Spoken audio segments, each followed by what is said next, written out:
Welcome to the ANEW Insight Podcast, empowering and inspiring your journey to optimal health.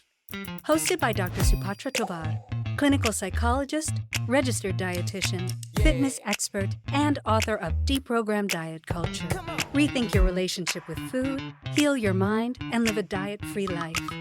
I follow my guests' journey to optimal health, providing you with the keys to unlock your own wellness path. Tune in and evolve with us. Hello and welcome. I am very honored to have women's life and transformation coach, international speaker, and best-selling author Rosie Aiello with us today. Rosie, welcome. Oh, I'm so glad to be with you today and everyone who's going to be listening. Yes, I am very honored to have you here because your story is inspiring, and I think a lot of people are going to be able to relate with this and learn something from you today. So before we get started, I'm going to read a little bit about Rosie, and then I will pop right into the questions. Rosie Aiello is a women's life and transformation coach, international speaker, and best-selling author. After escaping a 25-year abusive relationship in the Middle East, she rebuilt her life from trauma to triumph. Today, Rosie empowers women to reclaim their voice, confidence, and joy while discovering the power of kind love. She co-founded National Love is Kind Day with her daughter, Sunny, dedicating her global mission to inspiring over 100 million women and children to know they deserve safe, kind love. Passionate advocate, Rosie donates 10% of her business profits to support survivors of domestic violence. When she's not coaching, she enjoys bar, indoor cycling, whole food, plant-based cooking, water sports, and sunset walks with the love of her life. Rosie, welcome. Thank you. And I want to make sure people understand bar is not going to a bar. It's B-A-R-R-E. Yes, I should have said that too. Ballet bar, not bar, not Right. drinking bar. It sounds, and she enjoys going to the bar. Thank you for the clarification. Yes, absolutely. Well, Rosie, let's start with your story. And I know it's a difficult one, but what was the turning point that gave you the strength to escape a 25-year abusive relationship and rebuild your life? It's a good question. And I knew from a pretty early on in the marriage that something was, I wasn't happy the way he was treating me. But it would take me 18 years before I even knew I was in an abusive relationship. We lived overseas in the Middle East, and we would go to the United States to visit my family and his friends there too, our friends. And one time I found a book called The Verbally Abusive Relationship by Patricia Evans. That book literally saved my life. It was like reading my autobiography. Unfortunately, she just passed away this past year, earlier in the year. And I just couldn't believe it. It's like now all the pieces, like I thought I was going crazy. When you're in these abusive relationships, you feel like you're doing everything wrong. You're not good enough. You're just being put down, sometimes physically. I had it all. And at that time that I read the book, my daughter was 16. I told her about it because I wanted to affirm to her that, yeah, the way her father was treating her was not right. We grow up, we have to believe, the father and the mother have to stick together to be able to present a united front with their child. But I just felt it was not right. It was destroying her. Little did I know how much. So one day, years later, she was 16. So she was 20, almost 20 and a half, close to 21. And she charged up the stairs one day. She's going to the American University of Beirut. We were in Lebanon then. Well, she was born in Saudi Arabia, and then we moved to Lebanon. And she says, "Mom, you got to get me away from my abusive father." I'm going, what? Because I kind of forgot about that conversation with her. And I go, "You can't wait another year till you graduate?" "No, Mom." And I thought later, well, of course, another year of poison, right? Another year of poison.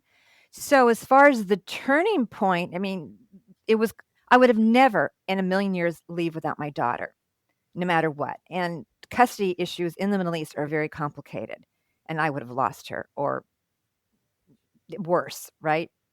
So I was going to wait till she was 18 no matter what. But she came to me and I said, "Okay," and it took 4 months. I planned the escape, but it it it transformed our lives, right? It took a lot of courage to do that, to plan something f internationally, somebody who works basically home 24/7. I had a live-in maid. It's like, I don't even know how I did it, I swear. It's just like God was watching, that's all I can say, because I had to hide and do this undercover for a long time, and I was feeling the shame. I wanna state this because so many women had shame, and the shame almost killed me, Supatra. I was so embarrassed, I thought, "Oh, this marriage, it has to work, I have a family." All the religious we're gonna maybe go into that later, but it was just this shame that was just I was just drowning in it and didn't realize how devastating it is that I just Mm. kept it. So in 25 years, only 3 people knew in the United States, my brother and my 2 best friends, and then when I was planning the escape, I told 2 more friends in Lebanon because I needed their help. 5 people were the only people who knew in 25 years. I kept it so much to myself. Oh my goodness. That sounds harrowing. It sounds very scary. Can you, as much as you feel comfortable, give us a picture of what type of verbal abuse and possibly even physical abuse you might have endured? Sure. It's not so hard now because I've healed from that, right? So, but I appreciate you gently asking the question. I it's like, how many different ways shall I tell you? There are so many ways to be abused. And I'm gonna go with I didn't have it very much, but what goes in a woman's mind. He Most of it was verbal, but there was financial, there was sexual, there was physical as well. The physical part was maybe a couple of times. And it wasn't until I got here in the United States, and what he did one time, he squeezed my arm so hard that it bruised. I mean, you can see his fingerprints on my hand. So he never slapped me. Oh, I should make that be okay, right? He didn't slap me. Do you see the language that we can slip into? We make excuses. This is such a critical part. What women do is I did. I made excuses for all of his behavior. But I remember when we were first married, so I had left my family, my friends, my thriving corporate career in Silicon Valley in finance, and I come over here and I'm sitting, he has me sit down, and I swear he would lecture me for maybe anywhere from an hour to 3 hours, pacing back and forth, telling me, "Why did you don't think of me, you're rude, you're not nice to me, you're stupid, it just like, you don't do anything right, you shouldn't have done this, you shouldn't have done that." And it's just like, I learned, again, I didn't know this was a survival technique. I finally learned that if I spoke up, it was like adding fuel to the fire, and then he would just scream even more. Right. And I had never been treated like this in my life. It was just like, oh my God, but I don't have a support. I have nobody around me to support me, no one around me to hear. So that was an issue. He managed the money. So I'm going to go into the financial abuse too, right? He managed the money. I would get so much because I bought the groceries, I did the grocery shopping, I did that, but nothing else. And because of my background, I worked in his company. He had a small little engineering company. I did anything that had to do with financial or numbers or whatever, but I never got paid. I never got anything until, I don't know, maybe it was 6 years later, 7 years later, I can't remember now, and then he finally decided to pay me, but then he decided what to do with my check. Oh no. So it was just like, and here I am. It doesn't matter how intelligent you are. I have an MBA in finance, so I could see it. And I would talk with, when his financial planners came to the house or we went to the bank, I was there. I was talking. I was representing. I was helping him. And but it's control. It's more than narcissism. It's the gaslighting. He would tell me things. I got to tell you this story if we have time. I'm sorry if I talk too much, but No, I mean, you'll I just think people will learn from this, and it's important. so one time this story popped up in my mind. We were in Lebanon, so we went to a Christmas concert, which wasn't too far from our house, but we lived up in the mountains, so it was cold. And it was in December. And he had parked the car kind of close to a wall, and my daughter and he got in, and he just had to pull out the car so I could get in. Well, he pulled out the car and then he just left. And my daughter is in the back seat. Now, I never sit in the back seat. I always sit in the front seat. My daughter is saying, "Mom is not here. Mom is not here." He goes, "Oh, stop lying.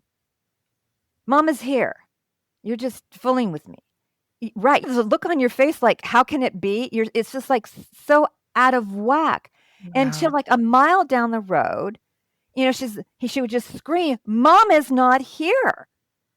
And he comes back, doesn't even apologize. No, of course not.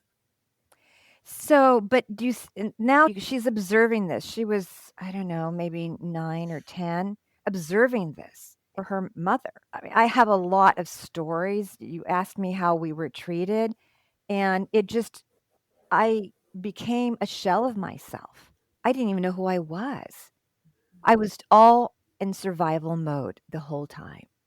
Did he ever go through that kind of typical cycle of abuse where he had the honeymoon Oh, yeah. period and then the Yes. abusive period? Right. That's what most people cling on to. And Yes. that's why most people stay in abusive marriages, because they equate the actual person to the honeymoon person and not the abusive person.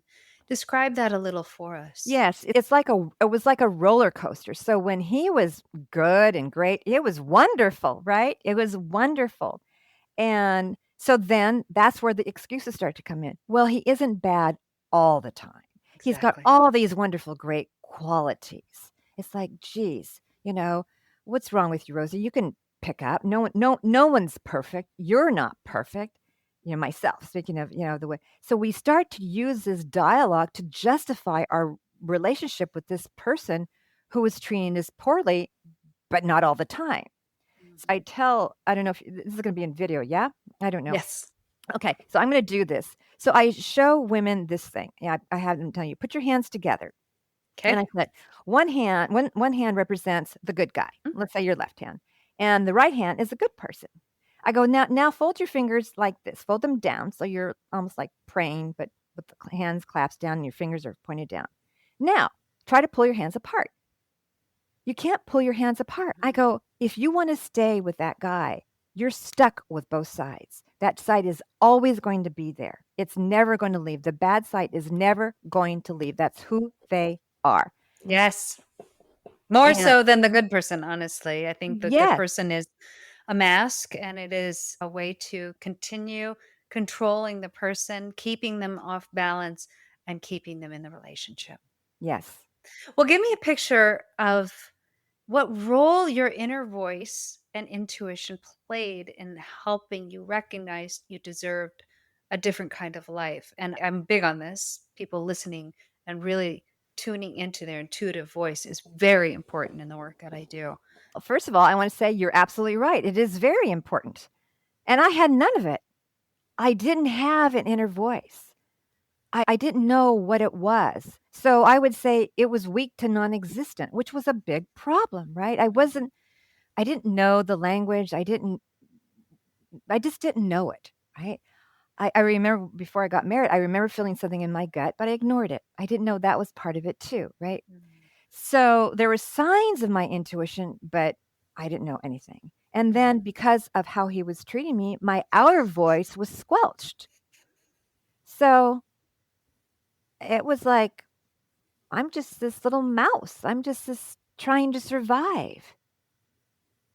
Now it's integral to the work I do with my clients and the work that Mhm. I did for myself to start really listening to that part, because it is You're absolutely right. It is very important. But I had nothing.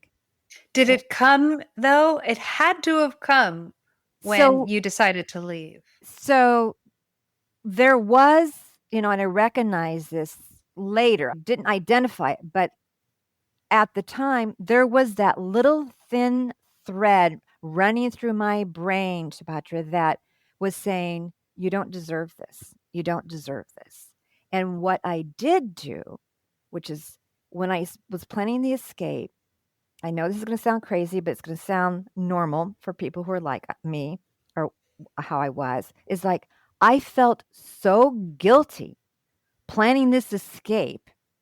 It didn't matter how he treated me or my daughter, the guilt, right? The guilt from e- everything around me, that I created these mantras. Now, I didn't know what a mantra was back then. I learned that word after I came back to the United States, started taking self development courses and taking coaching classes and all of that. But this is what I said to myself to keep me going. I must have said it 100 times a day as I was planning this escape. I don't deserve I don't have to be a martyr.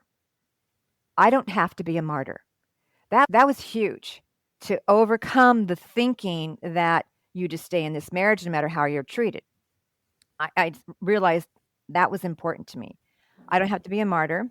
My daughter and I deserve a joyful relationship and a happy life. And I said those I just thousands of times by the time I did it. It kept me going. Yep. Mantras are one of my favorite therapeutic tools to use with my clients because not only are they meditative and they help to calm your nervous system, but they Mhm. help recondition all the patterns of thinking into something that is much more healthy for you. I think that is beautiful. So, you've described this journey as going from trauma to triumph, and I can see it already. Give me a picture of the first steps towards healing. What did that look like for you once you did escape?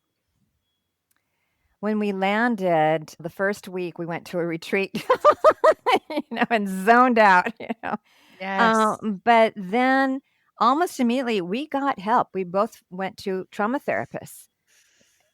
It's just I'm a big believer in you cannot do this work alone. You need support. Whether I wasn't in a group, it wasn't really accessible to me, but I was had the private therapist, and that was the beginning. And then I was of the belief that I was open to trying anything that I didn't think would hurt me. I wasn't into drugs or, um, You alcohol didn't or go to the anything. bar? No. Yeah. And what's and I just I tried hypnotherapy, past life regressions, trying to understand myself. There was a whole I read a ton of books. I'm not a therapist and nowhere near the level of you are, but I have read so much that I probably could be a quasi one, you know what I mean? Because I wanted to understand why. You want to validate part of it too was like, how did I get into this?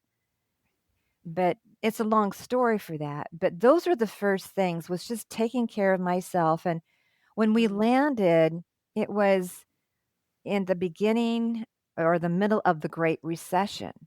So things were just wild and crazy then too for someone who had been out of the Yes, but it market. does sound like you took, I think, the most important step, and this is what I recommend to anyone who's experiencing this kind of psychological distress, this trauma, is that find yourself a good therapist. Yes. Somebody, and the most important thing, honestly, for people is that you connect with your therapist. That's the Mhm. most important therapeutic outcome. Like they've shown that it doesn't matter what the therapist practice as long as you have a connection with your therapist Mm. and you feel safe with your therapist. And then to process through trauma because it is significant, especially when you've experienced Yeah. abuse. Now, tell us about National Love is Kind Day. I love that. You co founded this with your daughter, Sunny, and it has such a powerful message. What inspired the creation of that day, and what impact have you seen from it? This was we were working on our website, on our business, and our coach said, "Oh, you can have a day, the San Diego can have recognize Love is Kind Day. I go, "Oh, okay." So I gave that assignment to my daughter, and for the city, no way. She went national, you know? So Wow. so we created National Love is Kind Day, and the date is July 27th, and that is the date we landed in San Francisco International Airport. So for us, thank you, it represented our physical freedom, and it represents women's physical freedom from abuse. It represents that our mission, which you had said before, which is of inspiring and impacting 100 million women and their children to release the shackles of abuse, to know that they deserve to be treated with kindness, that they can create a productive and joyful life, and if they so desire, to find a kind love of their life.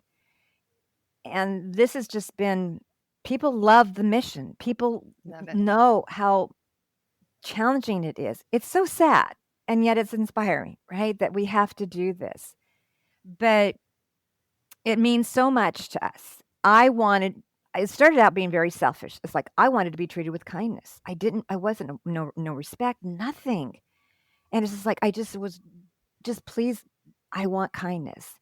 And part of the title too was inspired by Mother Teresa. This is not an exact quote, but this is the essence of what she has shared was if you invite me to an anti-war rally, I will not go there.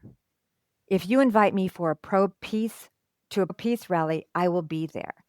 I wanted something to show what is it that we want to go forward, to move forward into something, not against what we don't want. I didn't call it the how to get out of your toxic relationship thing. Maybe that would have gotten more hits from people because they're looking for that.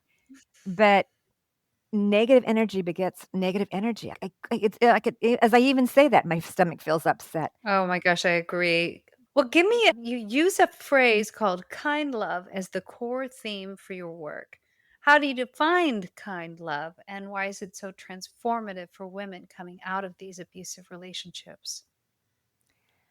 I love this because it is. I'm all about the kind love. Because when you've been in a toxic relationship, love it becomes manipulative, and it can be a trigger.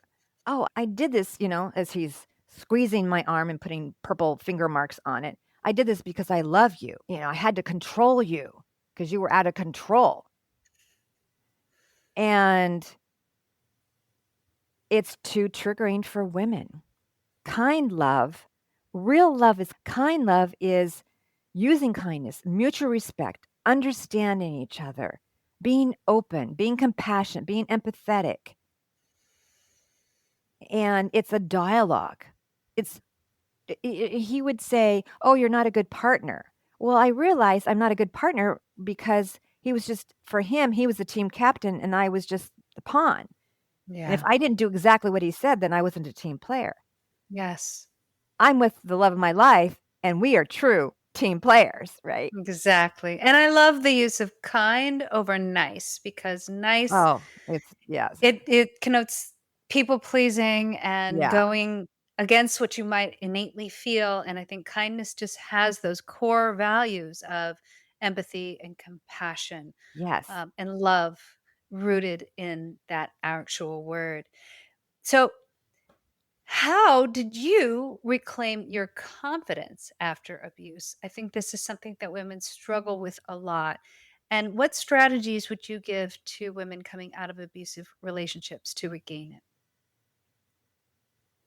Obviously, we don't have the next 10 hours, right, to go through this. I did the work, Supatra.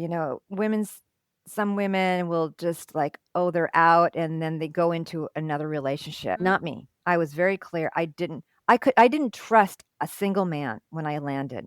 I didn't want to look at them. I didn't want to hear them. Nothing. And as I was taking these baby steps of who was I? And I remember hearing, "Oh, you have to be your authentic self." Again, part of the lingo of being an entrepreneur. I go, "What does that mean?" I didn't even know what that meant.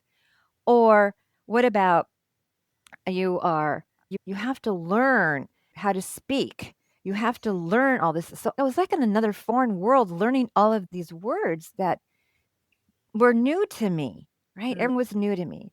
And oh, I know the big one was, oh, you have to take you're responsible. It was like you're responsible. I go, I was responsible for him abusing me. So I had to work on that. And then until I learned, oh, I'm not responsible for what he did, but I'm responsible for how I'm going to live my life. I'm Yes. responsible for the decisions to go forward. Okay, who do I want to be? Well, I want to be somebody who can show up fully, that I can say, this is right, this is okay with me, and it's not okay. I am done with people pleasing, right? And these are all the core things that I teach my clients. Setting healthy boundaries. Oh my Mhm. gosh. And the fear of people having to set boundaries. And all of this is the basis of knowing my values. I think, I had values. I grew up with them. I think, it was like picking up values, like picking up shells from the seashore. I never evaluated them. What Yes. did they mean to me? And you cannot set healthy boundaries unless you know what your values are. You just can't.